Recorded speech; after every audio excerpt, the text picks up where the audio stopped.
আসসালামু আলাইকুম।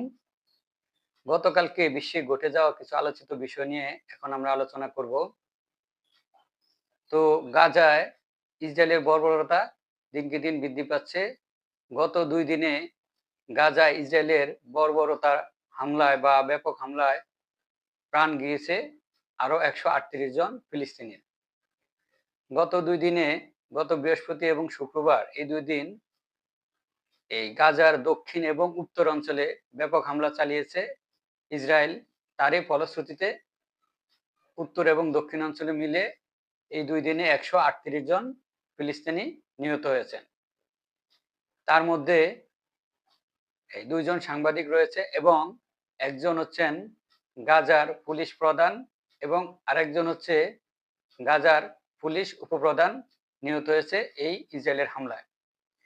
এখন পর্যন্ত এই ইসরায়েলের এই যে ১৫ মাস যাবৎ গাজায় ইসরায়েলের বর্বরতার হামলায় ৪৫,৬৫৮ জন প্রাণ দিয়েছে, মানে প্রাণ গিয়েছে নিরীহ ফিলিস্তিনির এবং প্রায় ১,০৮,৫৮৩ জনের আহত হয়েছে এই ইসরায়েলের হামলায়।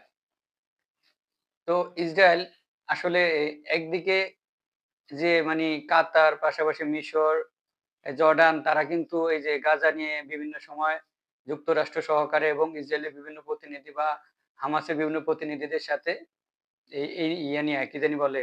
একটা যুদ্ধবিরতি নিয়ে আলোচনা করতেছে এবং হামাস এবং ইসরায়েলের দর কষাকষির কারণে এই যে ইসরায়েল যে প্রতিনিয়ত হামলা করতেছে তার ফলে কিন্তু প্রতিদিনই নিরীহ মানুষগুলো মারা যাচ্ছে।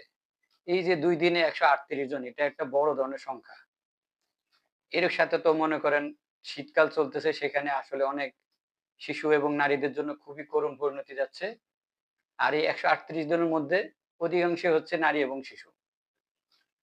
এর পাশাপাশি আমরা আরেকটা খবর জানি সেটা হচ্ছে যে গত শুক্রবারেই ইসরায়েল কিন্তু সিরিয়াতে আবার হামলা করেছিল। ইসরায়েল সিরিয়ার যে বৈজ্ঞানিক কেন্দ্র এবং যে প্রতিরক্ষা কেন্দ্র সেখানে হামলা করেছিল। আর এখন বিদ্রোহীরা যারা সরকার গঠন করেছে তারা কিন্তু একটু নড়ে-চড়ে বসেছে। আর তারই প্রেক্ষিতে ইসরায়েলের বিরুদ্ধে মানে অভিযোগ দিয়েছে যুক্তরাষ্ট্রের কাছে। যুক্তরাষ্ট্রের কাছে বলেছেন যে ইসরায়েলকে কেন মানে এই যে যুদ্ধবিরতির জন্য বা এই যে সৈন্য প্রত্যাহারের জন্য ইসরায়েলকে চাপ দিন। যুক্তরাষ্ট্রকে এমন বলেছে সিরিয়ার যে নতুন সরকার বা বিদ্রোহী নেতা, নতুন যে বিদ্রোহী নেতা আল জুলানি বা তাকে আল সারা কোনো জায়গায় আহমেদ আল সারা বলে, কোনো জায়গায় আবার আল জুলানি বলে। তো তিনি আহ্বান জানিয়েছেন যুক্তরাষ্ট্রের প্রতি। এখন আসলে যুক্তরাষ্ট্র কতটুক মানে? আর ইসরায়েলের পক্ষ থেকে বলেছেন যে তারা চাচ্ছে না যে সিরিয়ার যে সামরিক যে বিভিন্ন সরঞ্জাম, বিভিন্ন ক্ষেপণাস্ত্র বা অস্ত্র সেগুলা যেন তাদের শত্রুর হাতে না পৌঁছায়। কারণ তারা মনে করতেছে যে এই অস্ত্রগুলো যদি থেকে যায় তাহলে হয়তোবা যেকোনো সময় ইসরায়েলে সিরিয়ার এই যেসব মানুষের কাছে অস্ত্র যাবে তারা হয়তোবা যেকোনো একটা সময় আসলেও ইসরায়েলের উপর হামলা চালাতে পারে এমনটাই বলে অভিযোগ দিয়ে তারা এই সিরিয়াতে বারবার হামলা করতেছে। তো দেখি বিদ্রোহীরা কতটুক জেগে উঠে বা কতটুক এটাকে প্রতিহত করতে পারে।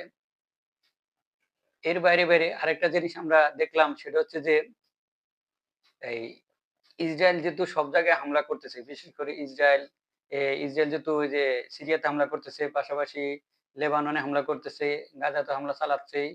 তো এখন গতকালকে দেখলাম যে নেতানিয়াহুর বাসভবনের সামনে শত মানুষ জড়ো হয়ে একটা বিক্ষোভ করেছে। তাদের একটা দাবি সেটা হচ্ছে যে গাজাতে যে কয়জন ইসরায়েলি বন্দী রয়েছে তাদেরকে যেকোনো একটা চুক্তির মাধ্যমে হোক তাদেরকে ফেরত আনতে হবে। সেই মানে সেই দাবি নিয়ে তারা শত মানুষ নেতানিয়াহুর বাসভবনের সামনে উপস্থিত হয়েছেন এবং সেখানে একটা বিক্ষোভ করেছেন। আর তখন সরকারের পক্ষ থেকে একটা প্রতিশ্রুতি দেওয়া হয়েছে যে খুব দ্রুতই চুক্তির মাধ্যমে সেই মানুষগুলোকে ফেরত আনবে। তো এটা আসলে আবার একটু ভালো। কারণ এই যে একটা চুক্তি হওয়াটা ভালো। যেকোনো একটা বিনিময় বা বিশেষ করে আমরা সবাই তো চাচ্ছি যে একটা যুদ্ধবিরতি হোক। গাজার মানুষগুলো একটু সুন্দরভাবে বসবাস করুক। আর তা না হলে গাজার মানুষের পরিণতি কি যে হবে সেটা আসলে বলা খুবই মুশকিল। আর আমরা আসলে সবাই জানি যে যুক্তরাষ্ট্রের নির্বাচন হয়ে গেছে। তো চলতি মাস মানে জানুয়ারি মাসের ২০ তারিখে কিন্তু ডোনাল্ড ট্রাম্প শপথ গ্রহণ করবেন। মানে নতুন প্রেসিডেন্ট ক্ষমতায় বসবেন। কিন্তু এই যে বিদায় বেলায় বাইডেন মধ্যপ্রাচ্য বা বিশ্বের বিভিন্ন দেশ নিয়ে একটা খেলা খেলতেছে। তারই একটা ইঙ্গিত হচ্ছে বাইডেন এবং তার যে প্রতিরক্ষা উপদেষ্টা রয়েছে জ্যাক সুলিভান, তারা একটা গোপনে একটা পরিকল্পনা করতেছে যে ইরানের যে পরমাণু স্থাপনা রয়েছে সেখানে তারা হামলা করবে। ইতিমধ্যে তারা কিন্তু বিভিন্ন প্রস্তুতি নিয়ে রেখেছে এবং সাথে হয়তোবা ইসরায়েলও থাকতে পারে। আর এই এই যে হঠাৎ করে এই পরিকল্পনা, তার পেছনে আরেকটা কারণ রয়েছে, সেটা হচ্ছে যে আমরা জানি যে ইরানের সামরিক কমান্ডার কাসেম সুলাইমানির মৃত্যু বর্ষণ মৃত্যু বার্ষিকী উপলক্ষে একটা অনুষ্ঠান আয়োজন হয়। সেখানে ইরানের প্রেসিডেন্ট মাসুদ পেজেশকিয়ান একটা বিবৃতি দেয় এমন ভাবে যে যুক্তরাষ্ট্রকে কড়া হুঁশিয়ারি দিয়েছে এবং তার শত্রু রাষ্ট্র ইসরায়েলকে কড়া হুঁশিয়ারি দিয়েছে যে এটা তারা প্রতিশোধ বা এটার তারা একটা এটার একটা কড়া জবাব দিবে তারা। সেখানে এমন একটা বক্তব্য প্রকাশ করেছে মাসুদ পেজেশকিয়ান। আর তারপর থেকেই যুক্তরাষ্ট্র আরো বেশি নিজে এই বিষয়টা নিয়ে সিরিয়াস, এবং এখন তারা এটা যেভাবে হোক এটাকে তারা খুব গুরুত্ব সহকারে দেখতেছে এবং তারা একটা গোপনে পরিকল্পনা করতেছে। হয়তোবা যেকোনো সময় তারা এই ইরানের পরমাণু কেন্দ্রগুলোতে হামলা করতেও পারে, আবার নাও করতে পারে। তবে ওই যে ওয়াশিংটন টাইমস এর মাধ্যমে আমরা এমন একটা বার্তা পেয়েছি। এর বাইরে আমরা যে জিনিসটা দেখতে পাচ্ছি যে এই যাওয়ার আগে বাইডেন প্রশাসন যাওয়ার আগে আরেকটা কাজ করছে, সেটা হচ্ছে যে এই জাপানে জাপানে $৩৬০ কোটি মিসাইল বিক্রির একটা মানে খসড়া করেছে। ইতিমধ্যে তাদের যে ওই ইয়াটাকে কংগ্রেসে অনুমোদনও হয়ে গেছে। তো সেখানে জাপানকে আসলে ২০০ টিরও বেশি আকাশ থেকে আকাশে নিক্ষেপ করা ক্ষেপণাস্ত্র বা মিসাইল দেওয়া হবে এবং আরো আধুনিক অত্যাধুনিক বিভিন্ন সামরিক সরঞ্জামও দেওয়া হবে। এই ইতিমধ্যে সবকিছু অনেকটাই চূড়ান্ত। হয়তোবা যেকোনো সময় সেটা জাপানের হাতে পৌঁছে যাবে। তো আসলে বাইডেন কিন্তু চাচ্ছে যে আশেপাশে বিশেষ করে বিশ্বের বিভিন্ন দেশগুলা যেগুলো তাদের মিত্র বা যেগুলো রাশিয়া চীনের একটু শত্রু, সেগুলাকে একটু উস্কে দিতে। এর কয়েকদিন আগে কিন্তু আবার আমরা জানি যে ইউক্রেনকে আবার $৩৩৮ কোটি একটা সহায়তা দিয়েছে। সেখানে বিভিন্ন অত্যাধুনিক যে আর্টিলার বা যে মাঝারি মাঝারি মাঝারি আকারের ক্ষেপণাস্ত্র এবং বিভিন্ন ওই যে প্রতিরক্ষা ব্যবস্থা, বিভিন্ন প্রযুক্তিমূলক বিভিন্ন সরঞ্জাম দিয়েছে। তো আমরা আসলে দেখতেছি যে ইউক্রেনেরও কিন্তু অনেকটা উস্কে দিচ্ছে। তবে আগের থেকে অনেকটা একটু চুপচাপ হয়ে যাচ্ছে ভলোদিমির জেলেনস্কি ইউক্রেনের প্রেসিডেন্ট। তিনি কিন্তু আগের মতো অতটা সক্রিয় নাই। আগে যেমন যুক্তরাষ্ট্র পাশাপাশি পশ্চিমা রাষ্ট্রগুলোর কাছে সহযোগিতা চাইতেন এবং খুব হঠাৎ করে একটা ডিসিশন নিয়ে নিতেন। কিন্তু এখন আসলে হুট হাট ডিসিশন নিচ্ছেন না। এখন নিজেকে একটু স্থিতিশীল আস্তে, আস্তে সিদ্ধান্তগুলো নিচ্ছেন এবং ভেবেচিন্তে নিচ্ছেন। এজন্য মনে হয়তোবা ইউক্রেন এবং রাশিয়ার মধ্যে একটা সমঝোতা হতেও পারে বাইডেন যাওয়ার পরে। আমরা হয়তোবা অনেকে হয়তো এরকম একটা ধারণা করতেছি। তো দেখি। আর এর বাইরে কিন্তু রাশিয়া কিন্তু মনে করেন রাশিয়া কিন্তু এক্কেবারে চেপে ধরছে ইউক্রেনকে।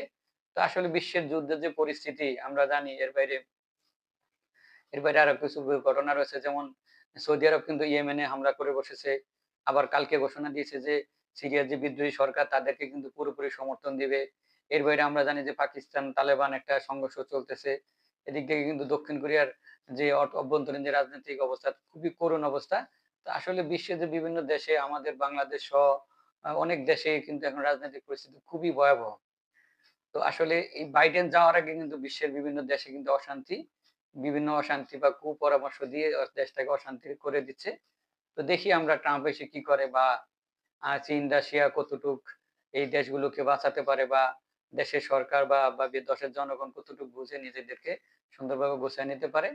তো আমি চাই যেন সবার মধ্যে সুবোধগম্য হয়, নিজেদেরকে নিজেরা যেন রক্ষা করতে পারি, মানুষের যেন কুপরচনায় যেন না পড়ি, বা মানুষের ষড়যন্ত্রতে যেন আমরা বিশ্বাস না করি। সেরকম যেন আল্লাহ আমাদেরকে সবাই জ্ঞান দেয় এবং তৌফিক দেয়। সবাই সুস্থ থাকবেন। আর এরকম আরো বিশ্লেষণমূলক ভিডিও পেতে আমাদের সঙ্গেই থাকবেন। ভালো থাকবেন। আল্লাহ হাফেজ।